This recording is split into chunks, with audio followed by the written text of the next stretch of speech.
Comprendre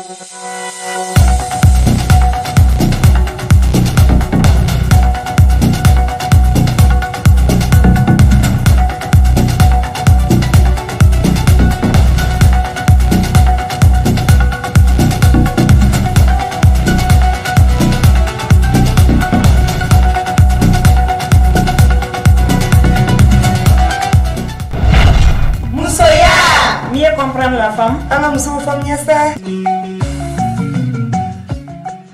Une de nos grandes femmes dirigeantes de ce monde, la COO passée, Chief Operating Officer de Facebook Meta, en la personne de Sheryl Sandberg, disait à propos du leadership, je cite, « Le leadership, c'est rendre les autres meilleurs grâce à votre présence et s'assurer que cet impact perdurera même en votre absence. C'est servir au lieu de se servir. C'est vivre et impacter positivement la vie d'autrui. Eh bien, si au Mali aujourd'hui, on est fier et si on devait trouver une personne qui illustre cet adage, moi je pense personnellement qu'on ne pourra pas aller au-delà de notre invité qu'on a aujourd'hui sur le plateau de Moussoya Kamousso Tchesrele. Mousso Tchesrele, une femme qui a su attacher la ceinture, qui attache la ceinture et qui attachera la ceinture pour sa communauté, pour son semblable, pour son pays.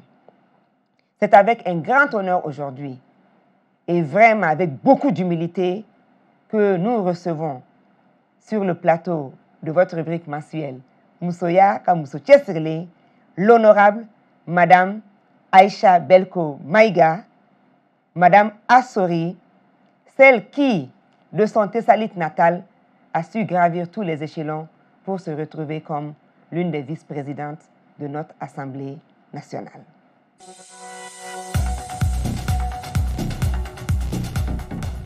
Célébrons l'honorable Aïcha Belko Maïga.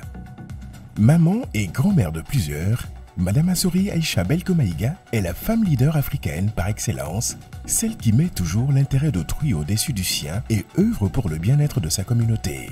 Depuis 1987, où elle commença son initiation en analphabétisation et animation communautaire, Aïcha est restée dédiée au développement du Mali et plus particulièrement à la promotion des droits des femmes et des filles. Directrice régionale de la promotion de la femme, de l'enfant et de la famille de 1998 à 2005 de la région de Kidal, la native de Thessalite a également servi comme première vice-présidente de l'Assemblée régionale de Kidal de 2004 à 2005. Reconnue par les siens pour son altruisme et rigueur du travail bien fait, Madame Assori a ainsi pu être élue députée et servir comme une des vice-présidentes de l'Assemblée nationale de 2013 à 2020. Présidente de l'ONG EFAD qu'elle a créée en 2004, la bravoure d'Aïcha est saluée de par le monde, ce qui lui a valu d'être nommée comme femme de l'année en 2015 par le Conseil régional de la vallée d'Aoste en Italie. Titulaire d'une maîtrise en relations internationales et communication, l'honorable Aïcha Belko nous démontre que les femmes, malgré leurs responsabilités sociétales, peuvent et doivent servir au développement du pays, et cela, pourquoi pas, au plus haut sommet. Eh bien, quand il y a la compétence et la volonté, tout est possible. Rendez-vous donc ce samedi 5 août 2023 à partir de 10h sur djulibatv.news, Djuliba FM et live sur la page Facebook de Moussoya pour célébrer l'honorable Aïcha Belko Maïga. Moussoya, mieux comprendre la femme en cas Mousso Famuyasa.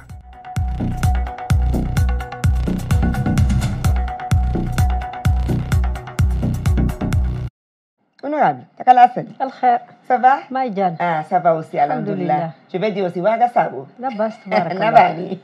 Ça va? Alhamdoulilah. Merci infiniment d'être avec nous aujourd'hui sur le plateau de Mousso Tchesrele. Vraiment une initiative qui vise à faire le portrait de nos femmes battantes afin de montrer que les femmes, malgré leurs nombreuses occupations, œuvrent à côté des hommes pour la construction de la nation. Alors on vient d'écouter Aïcha Belko Maïga, native de Thessalite, qui a su gravir les échelons de l'animatrice communautaire, se retrouver directrice régionale de la promotion de la femme, se retrouver dans le conseil de cercle de la région, se retrouver après comme vice-présidente au sein de l'Assemblée nationale du Mali, députée qui a pu avoir la confiance de sa circonscription et être élue 2 fois. Vraiment, félicitations. Merci. Alors, comment c'est possible? Parce que pour beaucoup d'entre nous, être femme malienne, être femme de nos régions avec une forte influence de la religion, parce que la religion musulmane est malheureusement pas bien comprise, on te condamne déjà que tu ne seras rien que femme dans le foyer, derrière un homme en train de faire des enfants, mais aucun apport pour la construction de la cité. Ce n'est pas votre cas. Comment ça s'est fait? Comment a été votre enfance? Merci. Merci, Kumba. Je tiens d'abord à saluer l'émission. L'émission, c'est vrai que ça s'appelle Moussou Tchessirilé, mais je salue aussi les dames Tchessirilé qui gèrent l'émission, parce qu'il faut aussi comprendre que quand vous voyez qu'une chose marche, c'est la tête. Et vous m'avez déniché, vous m'avez encouragé à venir, vous m'avez encouragé à venir de très loin, et vous m'avez forcé à venir. Parce qu'à force de me faire comprendre vos objectifs, j'ai été vraiment séduite qu'il y ait des femmes qui travaillent de façon volontaire, bénévole, pour que celles qui se débrouillent puissent émerger encore. Ça m'est allé droit au cœur et c'est ce qui m'a encouragée à venir sur ce plateau que je remercie. Vraiment, le plaisir est partagé. Moi, je pense que dans la vie, chacun a une destinée. Et je pense aussi que nous sommes des pions de cette vie, poussés par des arguments. Ces arguments, c'est les hommes, c'est les femmes, et c'est là où nous vivons. Moi, je suis d'une très grande famille. Je suis d'une famille de près de 17 enfants. Waouh! Et je suis d'une famille Songoï. Mon père est Maïga de Hombori, pas de Gao. Tout de suite, vous avez parlé. Je suis de la grande famille, oui. Je suis de la grande famille homborienne. Mon père est allé dans la région de Kidal à l'âge de 22 ans. Il a été séduit par les belles Touaregs de cet adra et il n'est jamais sorti de là. Là, j'ai grandi dans une grande famille avec un père généreux qui reçoit tout le monde.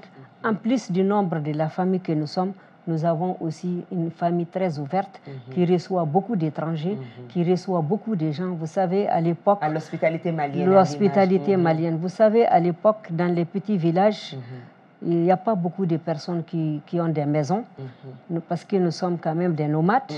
Donc, celui qui est là, généreux, reçoit tout le monde. C'est ce qui fait ma famille. Moi, je n'ai pas fait de longues études. J'ai été ce que je suis. En un premier temps, vous n'avez pas fait de longues études? Oui, en un premier temps. Vous êtes rattrapé, hein? Oui, j'ai été ce que je suis grâce à ma maman. Ma maman qui est analphabète. Pour saluer sa mémoire. Aujourd'hui, elle n'est plus de ce monde. Elle l'a quittée d'ailleurs très tôt. Mais depuis mon jeune âge, elle m'encourage. Elle me dit que moi, je n'ai pas été à l'école. Je ne connais rien, mais je sais que toi, tu seras... Elle connaissait beaucoup, peut-être pas en français. Oui, elle connaissait beaucoup. C'est une femme artisane, c'est une femme qui travaille, qui sait faire beaucoup de choses. Et c'est elle qui m'a inspirée. Malheureusement, elle est partie de ce monde. J'étais très jeune. Elle m'a légué la responsabilité. Elle m'a légué une responsabilité parce que déjà, avant de mourir, elle m'a lancé des messages. Avant même qu'elle ne tombe malade, elle m'a lancé des messages qui m'ont édifié toute ma vie. Elle m'a donné la responsabilité de mes petits frères. Elle m'a donné la responsabilité de beaucoup de choses. Donc, j'ai toujours gardé cela en mémoire. Donc, aujourd'hui, je suis une fille du désert, comme vous le savez, qui a vécu l'abandon de l'école suite au mariage précoce, suite aux accouchements, aux grossesses précoces. Donc là, j'ai laissé l'école à cause de ça. Mais j'ai toujours eu envie de continuer. Comme l'a souligné un de mes amis, fait Marico, le commandant Marico, la mémoire du crocodile, il m'a cité dans son livre. Donc j'ai commencé à faire la politique à l'âge en 6e année. Waouh! Donc, si en 6e année, j'ai été identifiée par la présidente des femmes. 12 ans, 13 ans déjà. Oui, par la présidente des femmes. De Tessalit. De Tessalit, qui était une dame très bien, mais analphabète, qui m'amenait dans toutes les réunions pour que je puisse prendre note. Donc, à partir de cela, j'ai pris goût à la politique. Et au niveau de l'école, j'ai été toujours responsable aussi, parce que sans me flatter, j'ai été toujours première aussi de ma classe. Félicitations, mais ça ne nous étonne pas de vous, mais, et des femmes d'une manière générale. Mais je n'ai pas fait de longues études au début, parce que j'ai fait l'EDF, j'ai fait après mes premiers enfants, j'ai décidé de continuer et j'ai fait l'EDF en tant que candidate libre. J'ai fait le bac en tant que candidate libre. On peut compter mes années de scolarité en 6e, 7e. Donc, j'ai fait tous les parcours. L'école classique. J'ai fait l'école classique. Mais après, vous vous êtes rattrapée. Je me suis rattrapée. Mais la seule chance que j'avais eue aussi, c'est que je lisais beaucoup. Je n'ai jamais quitté l'école. Je l'ai quitté peut-être physiquement, mais j'ai toujours continué à lire. J'ai toujours continué à m'instruire. Et j'ai eu aussi la chance que Tessalit était traversée par la Transsaharienne. Donc, on recevait beaucoup de touristes qui nous amenaient beaucoup de livres. Donc, nous avions à l'époque une bibliothèque qui était même fréquentée par moi seul. Donc, je n'ai jamais... Mais les autres n'avaient pas encore compris. Non, je n'ai jamais laissé l'école. J'ai toujours continué à lire. Je lisais beaucoup, beaucoup, beaucoup. Donc, je n'étais pas à l'école sur les bancs, mais j'étais aussi à l'école. C'est ce qui m'a donné ce niveau, parce que je n'ai fait que 7 ans à l'école assise. Ah, mais ce n'est pas que, parce que vous aviez déjà eu la base, le fondement, et l'amour pour le travail et la connaissance. Parce que je pense que le cas de l'honorable Aïcha Belko Maïga, Madame Assori, peut servir beaucoup la jeunesse d'aujourd'hui, particulièrement la jeunesse féminine. Parce qu'elle s'est physiquement arrêtée d'aller à l'école classique à la 7e année. 7e année, maximum 15 ans, 16 ans. Mais imaginez, elle a toujours continué, comme elle a dit, ce n'était pas l'âge de l'Internet, ce n'était pas l'âge du WhatsApp, ce n'était pas l'âge de YouTube, ce n'était pas l'âge d'Instagram et de TikTok, où maintenant la connaissance est vulgarisée, elle est partout. Mais il fallait vraiment être courageuse et être engagée, ne pas baisser les bras pour, malgré le mariage, malgré les enfants, malgré la vie difficile. Déjà, maintenant tout le monde sait que la vie est difficile, mais imaginez déjà, il y a 30 ans, il y a 40 ans, comment était la vie dans une région comme Tessalit. Donc Aïcha Belko, malgré d'être une petite fille, malgré d'être une femme, malgré d'être une épouse jeune, a toujours su garder en tête qu'il fallait qu'elle se construise si jamais elle voulait vraiment se servir et servir son pays. Comme on le dit chez nous, Moromaï Dakelenda et surtout Mamaï Yerda. Donc on n'est pas bien vu chez nous quand on commence à parler de soi. C'est pour cela, dans le concept de Moussoutia Sirilé, nous essayons de privilégier beaucoup les témoignages. Alors, honorable, vous aviez dit, vous êtes d'une fratrie de 17 enfants. Vous étiez où? Vous étiez l'aîné, la Benjamine. Il y avait combien de garçons, combien de filles? Ni l'un ni l'autre. Ouais, j'étais de ma mère. Au milieu. De ma mère, en tout cas, j'étais la première de son mariage, parce qu'elle a eu 2 filles d'un autre mariage avant moi. J'étais sa première fille. Ok. Et comment, vous nous aviez dit que, comment s'appelait la maman? La maman, elle s'appelle Mamako. Mamako, paix à son âme. Mamako, on vous salue beaucoup parce que voici le fruit de votre travail. Donc, vous nous aviez dit, Mamako, même si elle ne connaissait pas IOA, elle n'avait pas été à l'école du Blanc, l'instruction classique. On a vu qu'elle était déjà visionnaire et féministe parce qu'elle a su qu'il fallait que la fille soit bien formée, qu'être femme ne te condamnait pas à rester sous les tentes. Mais comment était le papa? Comment ils vous ont élevé? Est-ce qu'on voyait en vous une femme où on pensait qu'il ne fallait pas continuer avec les études? Il fallait se marier tôt, il fallait faire des enfants, dépendre d'un homme? Bon, le papa, en fait, pour lui, la fille ne doit pas aller à l'école. Il a beaucoup mis l'accent sur l'école coranique. Et puis, voilà. À un certain moment, avec son âge et tout, parce que je n'étais pas parmi les premiers enfants, et il n'a pas fait de ça un grand problème. Okay. Donc, ça a été une bénédiction aussi que le papa ait déjà eu à un certain âge. Donc, à ce moment-là, vous savez que les Benjamins, les Lagaré, là, on les gâte beaucoup. Donc finalement, on va beaucoup leur remercier leur mémoire par rapport à tout ce qu'ils ont pu faire pour Aïcha, pour qu'aujourd'hui, Aïcha serve aussi le Mali, serve nos intérêts et soit vraiment avec nous nuit et jour, mais vous allez entendre les témoignages. Vous connaissez Batoma Doumbia? Bien sûr. C'est qui Batoma Doumbia? C'est une sœur à moi. C'est une sœur à moi avec laquelle j'ai grandi. Nos papas, c'est des intimes amis. Et puis voilà. Donc on peut assumer que tout ce que Batoma pourra dire sur Aïcha, c'est de la vérité, elle vous connaît. En tout cas, elle me connaît. Super. Donc, chers auditeurs, chères auditrices, fidèles de Moussoya, vraiment, nous vous remercions beaucoup encore pour votre fidélité d'être avec nous aujourd'hui sur le plateau mensuel. Vous savez que vous avez votre rubrique Moussotia Sérilé qui passe tous les mois où nous recevons une femme battante pour encore montrer à l'œil du Mali, à l'œil de l'Afrique, à l'œil du monde que les femmes maliennes, malgré leurs nombreuses occupations, s'attellent avec les hommes, à côté des hommes, pour l'édification de la nation. Alors, je demande à la régie, vous savez, Moussoya, comme elle a dit, c'est toute une équipe. Moi, je ne suis peut-être que l'animatrice et celle qui a conçu, mais pour que vous puissiez vraiment voir cette émission, les belles images, le son, que moi-même je puisse bien me tenir au plateau, on m'encadre. Hein? Et celui qui m'encadre, mon réalisateur en chef, c'est Augustin Echoubihi, je le salue beaucoup.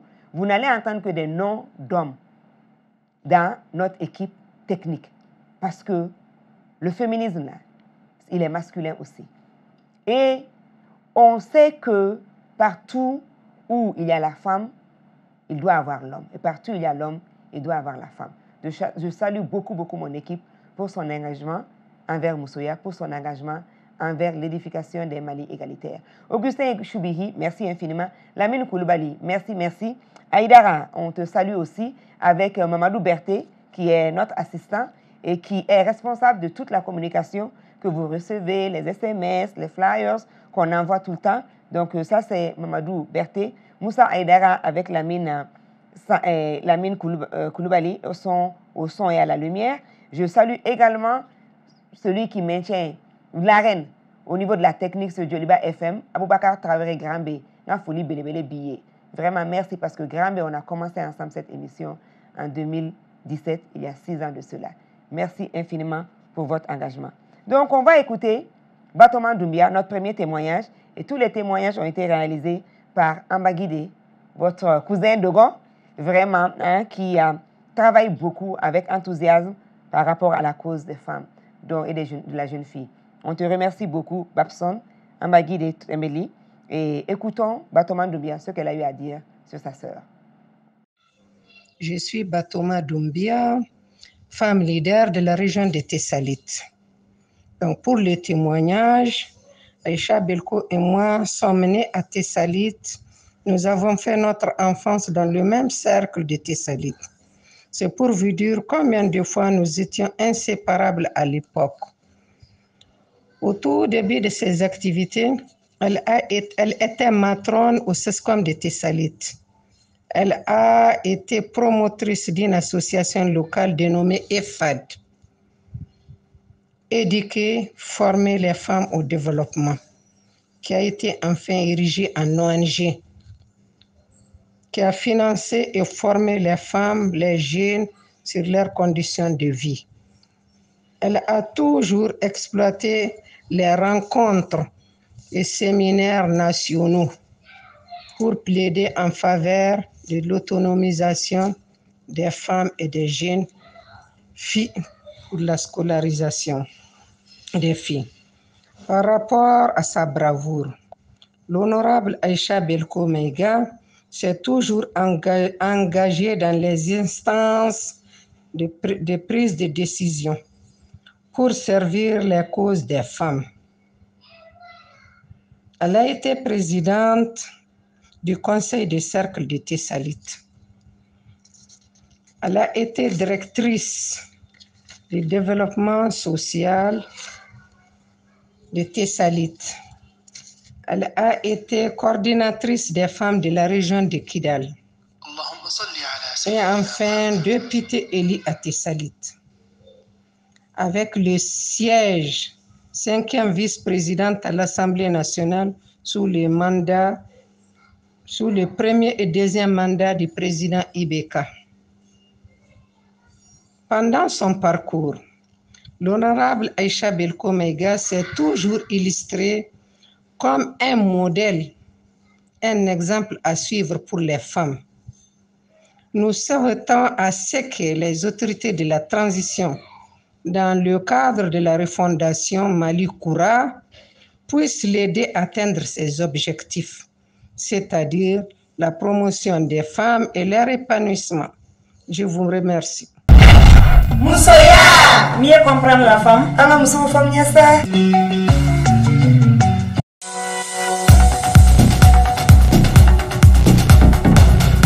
musoya kam su kesirlen jamkan min be kuma musow kan minnu kɛla kalaminɛw ka baarakɛtaw la a be se k'a sɔrɔ joliba fm ani joliba tv kan sibiridonyaw fɛ sɔgɔnafɛnɛgɛ kaɲɛ 10 ka taa bila a ɲɛ 12 la muso be aw ka yɔrɔ la denmisɛni don walima maakɔrɔ a cɛsirilen don a ma lakodɔn aw be fɛ a ka lakodɔn aw kana kɔnɔnin kɛ a y'an kontakte an page facebook kan ni o ye musoya ye musoya walima joliba tv walima joliba fm sira fɛ musoya mi comprendre la femme an ka musow faamuya sa.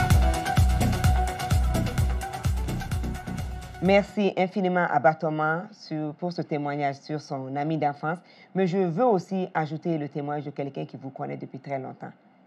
Qui est Sidi Mohamed Ishrash? Monsieur le gouverneur. C'est mon cousin. C'est votre cousin. Avant d'être gouverneur, c'est mon cousin. Ok. Avec sa charmante épouse Doussou Avec sa belle épouse. Sa belle épouse, vraiment, Doussou Djiré, nous leur faisons un coucou. Merci pour tout, et parce que c'est lui aussi, quand je suis allée à Kidal, qui m'a amené. Hein? Donc, merci infiniment au gouverneur. Il a voulu dire quelques mots sur vous.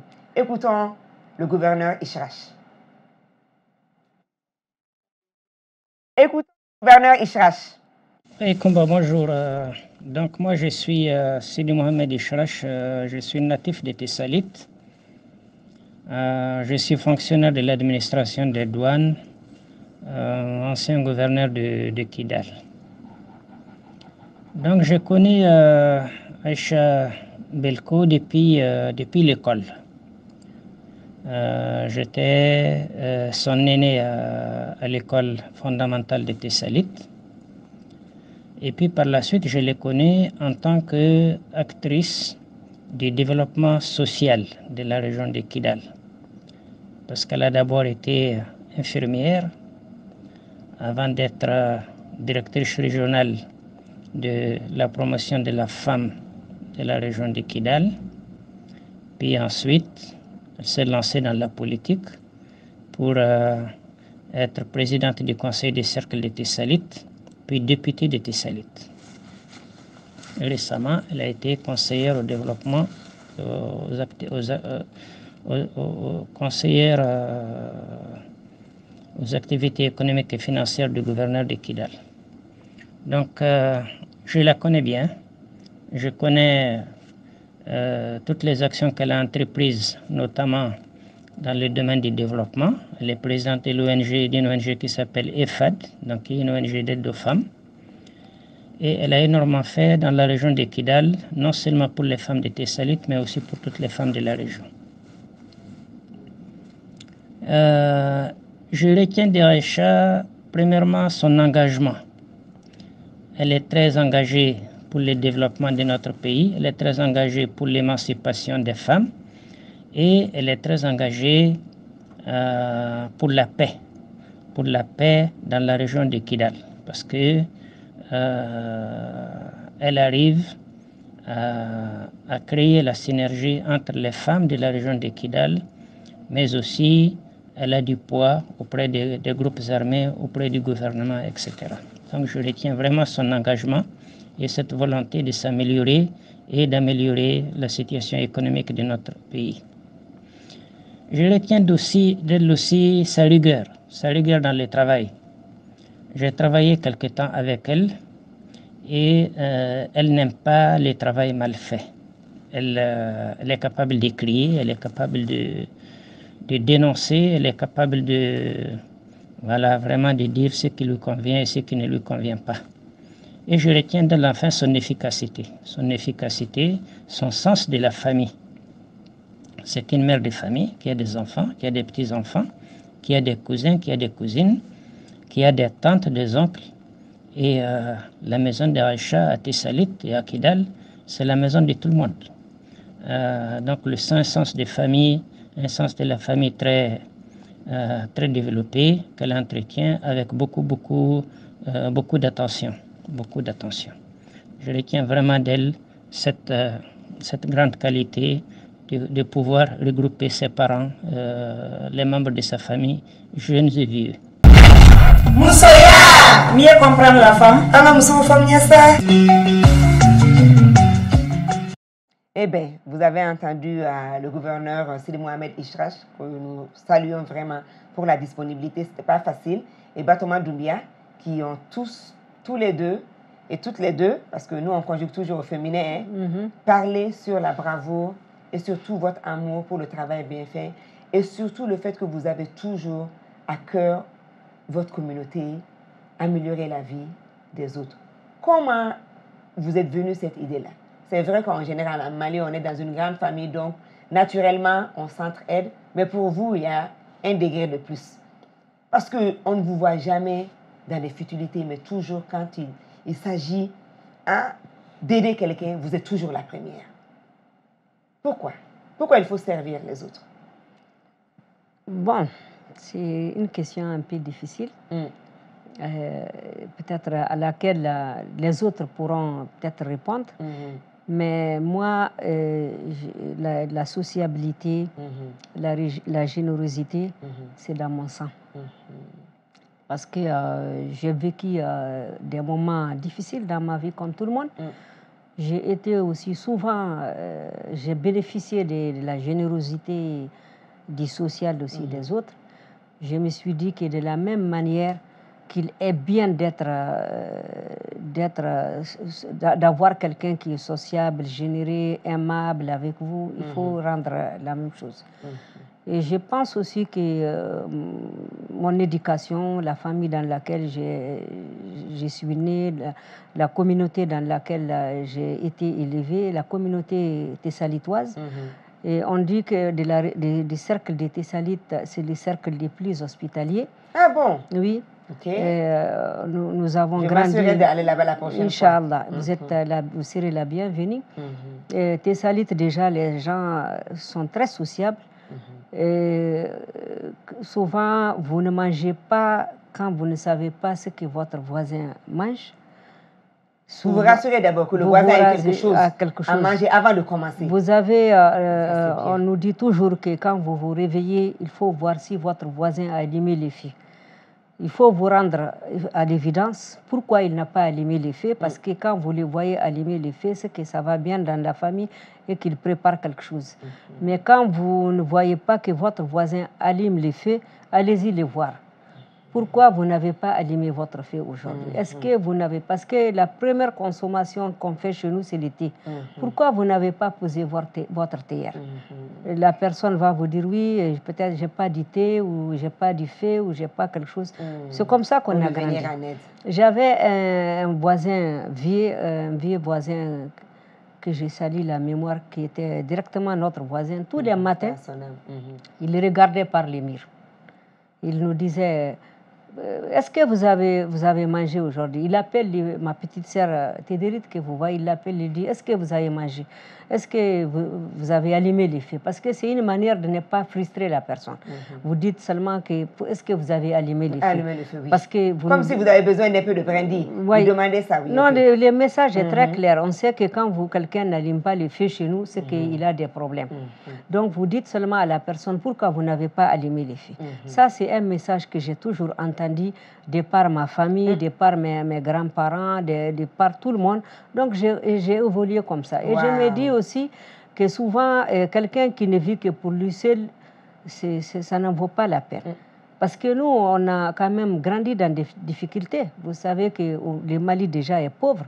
Les régions du Nord sont pauvres. Les ressources ne sont pas toujours disponibles. Les gens vivent grâce à la solidarité de tout un chacun.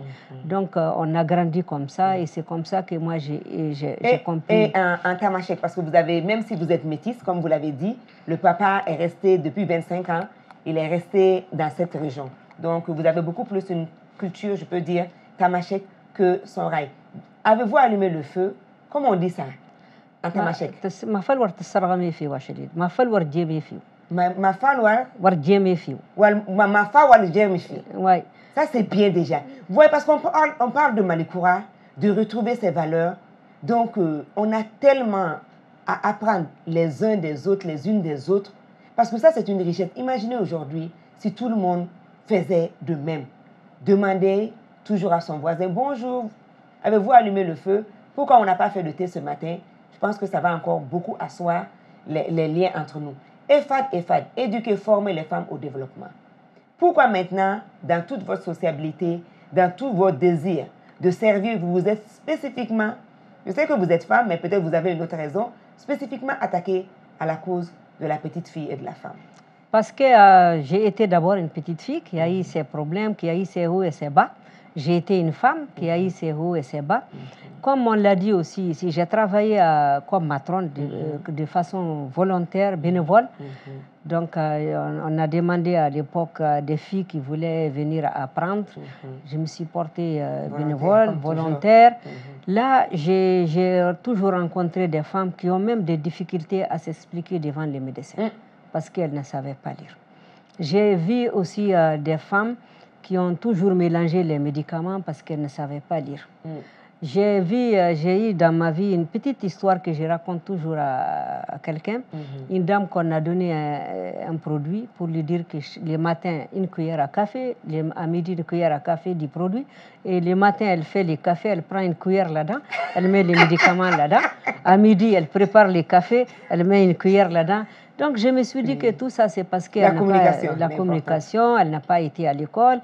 Et malheureusement aussi, à cette époque-là, les infirmiers, les enseignants, les fonctionnaires qui nous venaient, c'était des fonctionnaires aussi qui ne parlaient pas tamashek. Donc, il y a un problème de barrière de langage. De barrière de langage. Ensuite, j'ai vu aussi que dans ma région, les filles ne fréquentent pas l'école. J'ai vu aussi qu'elles sont, comme moi, elles sont toujours retirées d'une manière ou d'une autre, d'une cause ou d'une autre à l'école. Donc, j'ai dit qu'en créant peut-être cette association que j'ai créée aussi avec Batouma, ma grande sœur qui vient de parler, avec d'autres femmes, nous avons nos premiers objectifs, c'était d'abord de sensibiliser les femmes, de les sensibiliser dans les domaines de la santé. Vous savez que les femmes ont assez de problèmes dans le domaine de la santé, surtout chez nous. Les plus grands problèmes qu'elles ont, c'est qu'elles refusent de fréquenter les centres socio-sanitaires. Donc là, on sensibilise les femmes parce qu'une fois qu'une a des problèmes de santé, qu'elles se rendent au moins au centre de santé. Ensuite, il y a aussi le fait que les femmes, on les retire très jeunes de l'école. Et puis voilà, après la vie, elles ont des problèmes et tout. Donc nous nous sommes dit que nous allons essayer de sensibiliser et les mamans et les filles pour d'abord laisser les filles à l'école, les envoyer à l'école. Et voilà. Et en ce moment, nous-mêmes, nous nous sommes donné le pari d'aider nos filles à ce qu'elles arrivent toutes au moins au bac. Parce que quand une fille elle arrive à faire du baccalauréat, elle peut gérer sa vie. Alors c'est comment aujourd'hui? Parce qu'on sait que les défis sont tellement énormes, vous les avez cités, certains d'entre eux. Aujourd'hui, êtes-vous satisfaite avec votre équipe? Vous pensez que vous avez pu impacter un peu, le taux de scolarisation s'est amélioré, les filles vont à l'école secondaire, finissent le lycée. Est-ce qu'il y a eu vraiment une amélioration? Vous savez, il y a eu toujours il y a certes de l'amélioration. C'est vrai qu'il y a beaucoup de gens qui font comme moi, d'autres font plus que moi d'ailleurs. Je pense que le tout mis ensemble, en tout cas, on peut dire qu'aujourd'hui, il y a une très grande amélioration, en tout cas dans la région de Kidal. Il y a beaucoup de filles qui ont fait le bac, il y a beaucoup de filles qui ont fait l'université.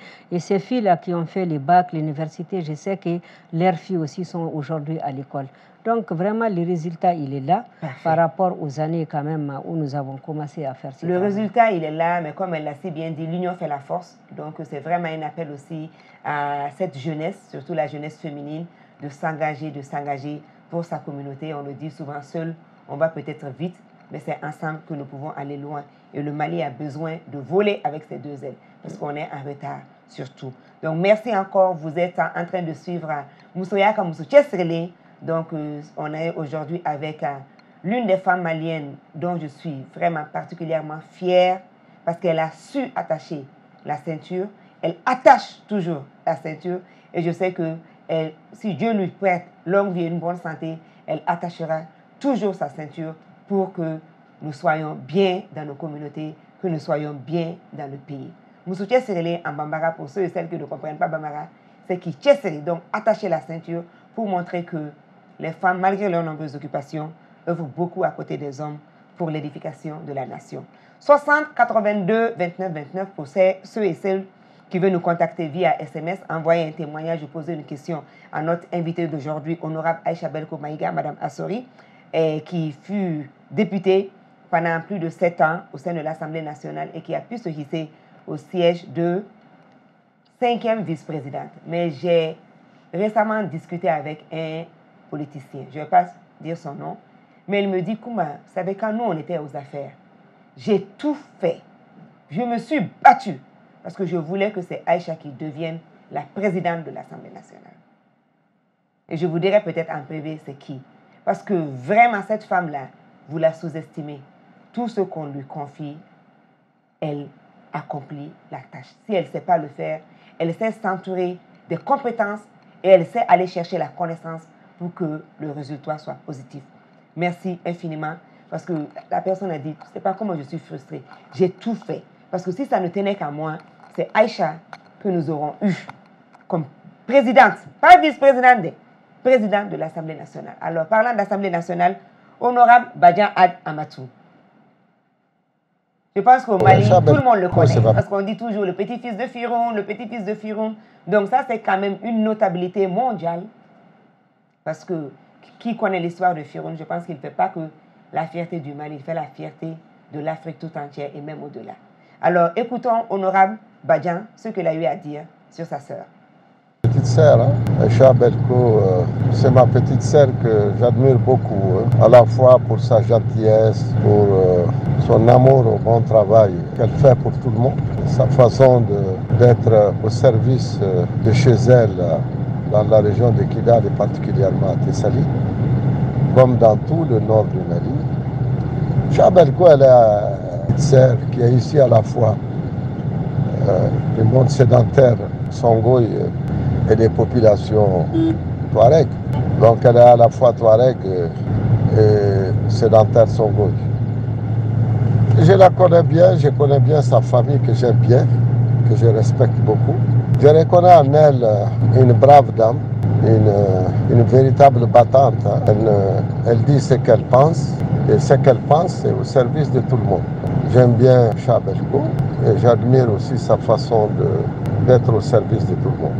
Moi, je crois que ma petite sœur qui a été élue députée, ce qui est extrêmement rare, ou c'est quelque chose d'extrêmement difficile pour une femme d'être élue députée dans un milieu comme un milieu Touareg. C'est la première femme élue par les Touaregs.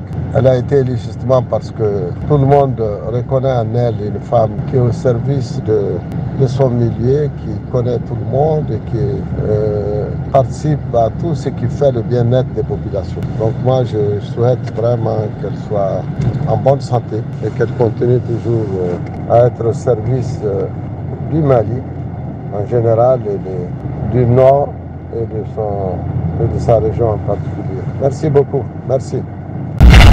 Moussoya, mieux comprendre la femme. Alors, et Banka, si je vous dis Banka, Adé Maïga, ça vous dit quoi? Là aussi, c'est une petite sœur.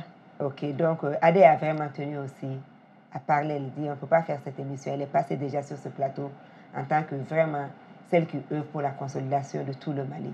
La paix dans nos cœurs, la paix entre nos communautés. Ce que Adé a trouvé à dire, écoutons-la. Madame Maïga Adé Maïga, je suis la présidente nationale des mouvements signataires de l'accord. Je suis de la région de Menaka et de Kidal. Les téléspectateurs ou BFO, Aïcha Belko Yendodi, un corps de dos. Ambe Sokele Moroye, un balma de dos.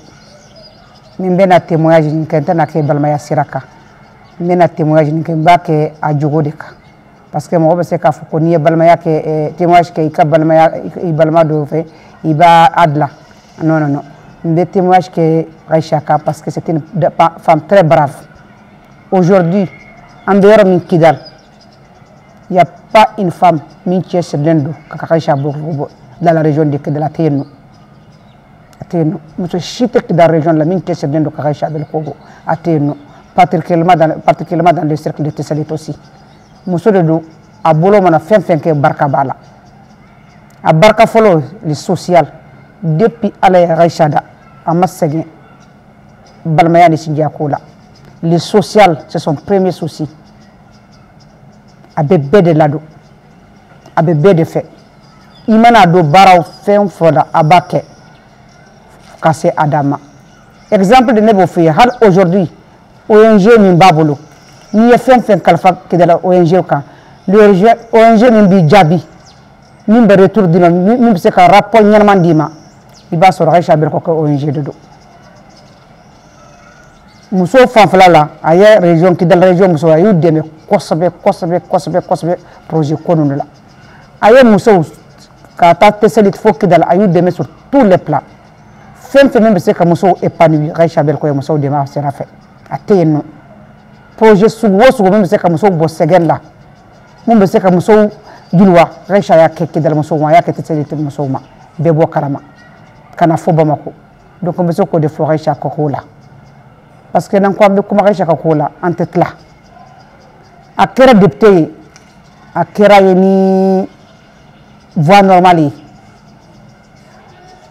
à quel peuple à quel diamant de Tesselito de Yata il veut se qu'à faut qu'on fait député de bêta yurgu ni fait de là au terrain chataille à tara député à la demi par les îles à dama de boire qu'à voter ou voter à la fara à Djigokama a jogona ke wali aka élection makeni tricagé à makeni foshi elle a mérité d'être députée de Tesselit parce qu'elle a baraké aya ke wali yake ou de comment elle a été députée à Tesselit et j'espère que halbi ni député à kala villa ni pas faut mourir de ni Raïcha Kele ni présenter avec sera sur avec Temetogoni Moussoya mieux comprendre la femme ama muso femme ça.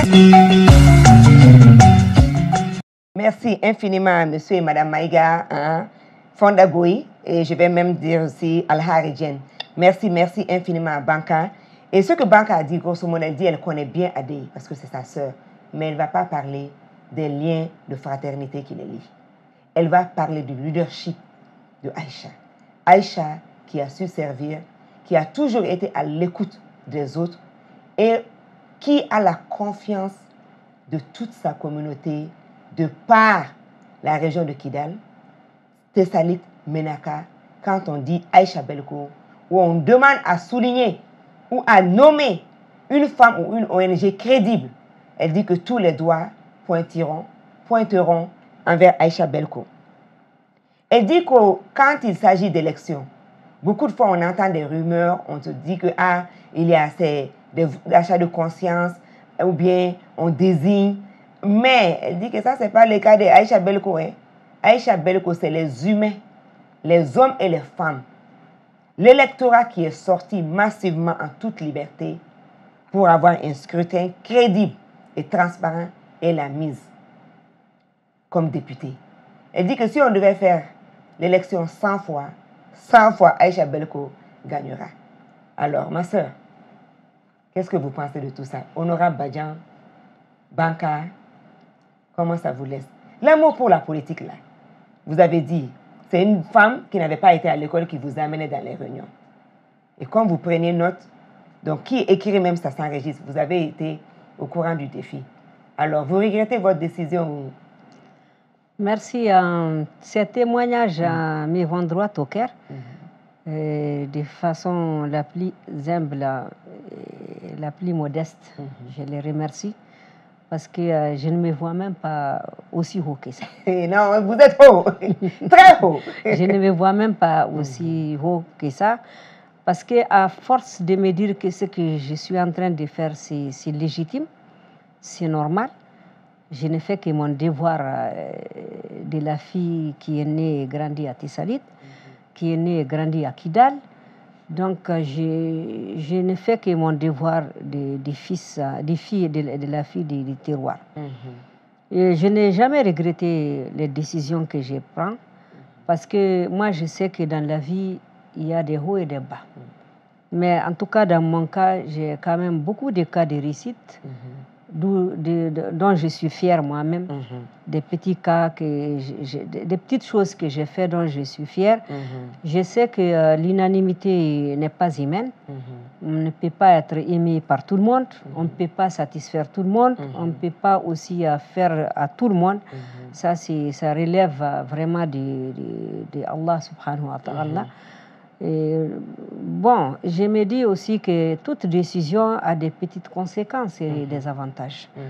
Et en tout cas, moi, je n'ai jamais regretté d'être à Kidal, de rester à Kidal, de toujours rester. Vous savez, une fois, une de mes ministres, quand j'étais à la direction régionale de la promotion de la femme, en la personne de...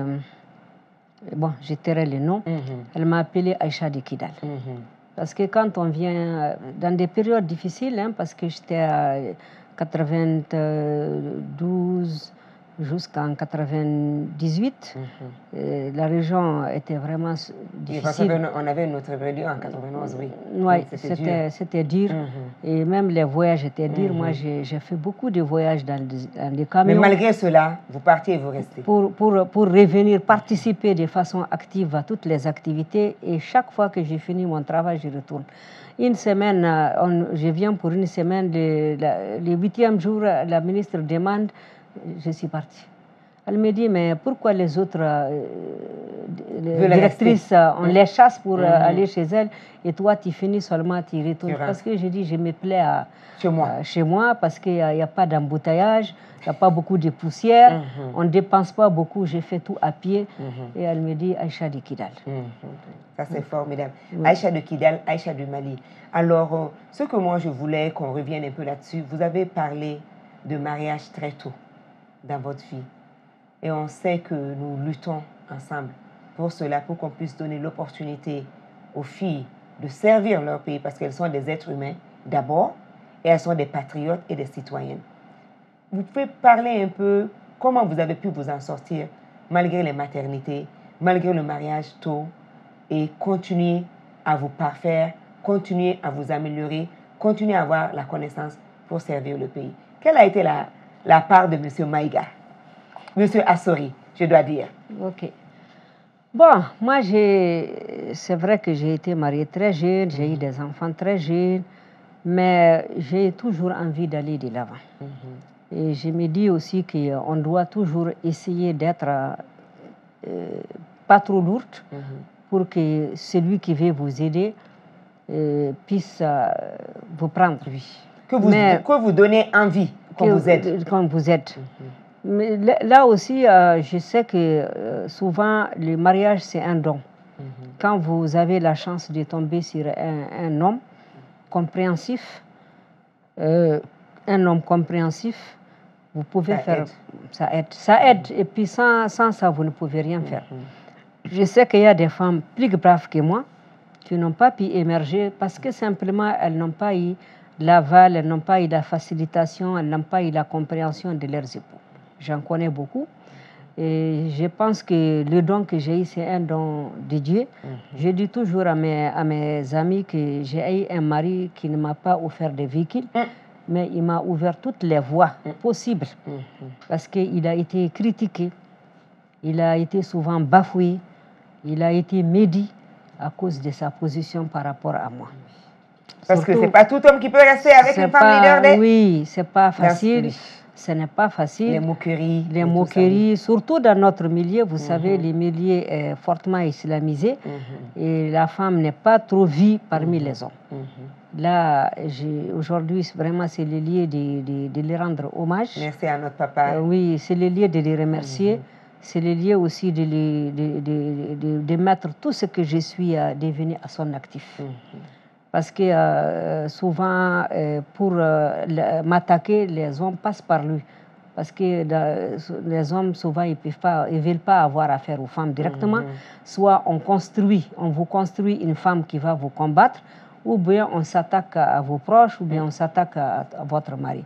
Il a eu assez de problèmes, il a été frustré, ça un peu souvent, ça a failli jouer sur nos relations, mais il a été très fort. Et moi aussi, j'ai été aussi très forte parce que je me dis que c'est pas facile. Vraiment être dans une vie de couple, jusqu'à aujourd'hui, peut-être après près de 40 ans de mariage, jamais eu de problèmes, jamais eu de divorce, c'est pas évident. C'est qu'on a piétiné, lui et moi, beaucoup d'épines, on a accepté beaucoup de consensus.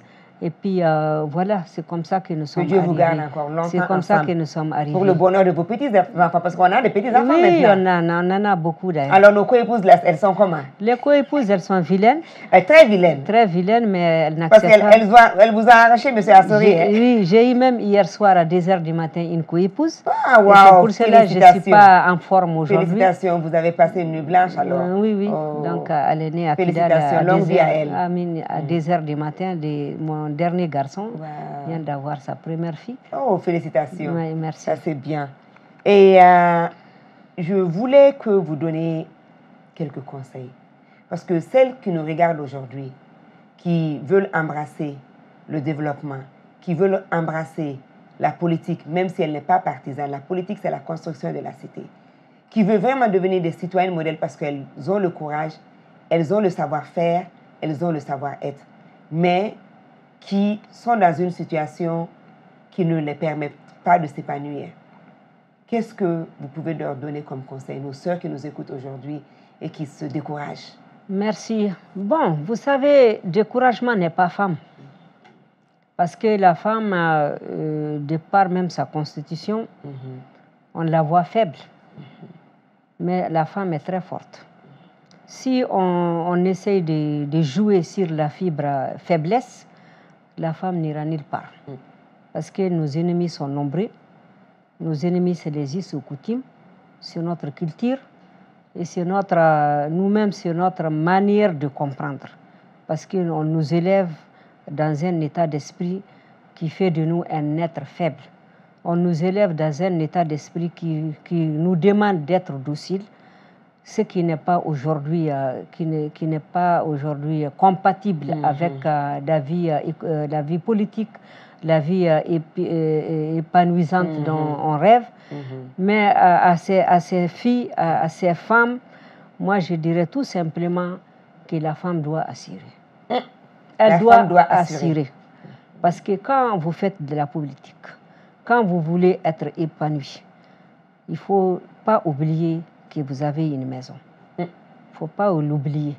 Il ne faut pas oublier, parce que les femmes de maintenant, elles aiment bien dormir. Nous, on n'a jamais dormi. Parce que quand je dois être quelque part à 8 heures, je me réveille à 4 heures. Il faut que mes enfants soient réveillés, il faut que mes enfants mangent, il faut que mon mari mange, il faut que j'organise des repas de midi. On ne peut pas construire sa communauté si on ne construit pas sa maison d'abord. Parce que quelle que soit la renommée que vous avez, si ça ne marche pas dans la famille, c'est que vous allez élever des délinquants, vous avez élevé en tout cas des frustrés, vous allez élever des méchants, vous allez élever des enfants qui vont quand même subir tout ce que vous allez construire. Mais une fois que vous construisez bien votre famille, moi je pense qu'au dehors même, ça peut aller. Moi je donne l'exemple aujourd'hui aux femmes qui veulent dormir. Vous allez voir une femme qui veut dormir jusqu'à 8 heures, une femme ne dort pas jusqu'à 8 heures. Même si c'est la femme d'un pacha, elle ne doit pas dormir à 8 heures parce que n'oublions pas que nous sommes dans des familles pauvres. Une femme qui laisse tout le travail aux aides ménagères, ou bien une femme qui laisse sa maison fermée et puis elle va. Moi, je pense qu'il faut assurer d'abord. Quand vous assurez votre maison, vos enfants, votre mari, on peut vous faire confiance. Vous faire confiance. Et essayez de comprendre aussi que l'homme reçoit beaucoup de cartouches à travers vous. Dès que vous voulez sortir de la maison, les premières cartouches qui vont venir, c'est les cartouches de ses parents, qui vont se moquer de lui. Que vous n'avez pas épousé une femme qui sort, une femme qui fait déjà... Qui porte le pantalon dans la maison. Oui, qui porte et puis vous ne maîtrisez rien. Donc déjà, il faut savoir que votre mari reçoit beaucoup de choses, il faut le comprendre. Il faut être souvent à sa place. Il est vraiment l'heure pour qu'on puisse aller à la deuxième partie. Allez-y. On a déjà épuisé 60 minutes d'horloge quand même. Machallah. Oui, machallah. Donc, vraiment, merci infiniment. Et j'espère que ceux et celles qui nous suivent, donc on a compris que le leadership féminin malien, c'est aussi et avant tout assurer d'abord l'équilibre et les responsabilités au sein de la famille pour après sortir. Et si nous ne le faisons pas, on met à mal la position de nos époux parce que ce n'est pas évident qu'ils puissent continuer à nous soutenir si le minimum aussi n'est pas assuré à la maison. Alors nous vous demandons de rester toujours connectés sur votre radio favorite qui est Joliba FM 105.0 Bamako et environ 103.8 Sikasso et environ 100.1 à Ségou.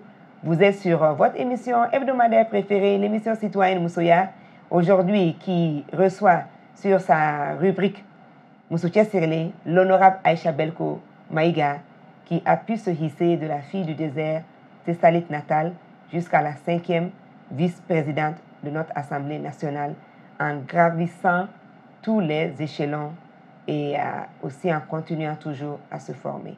Donc on va vous demander de rester connectés et on revient tout à l'heure.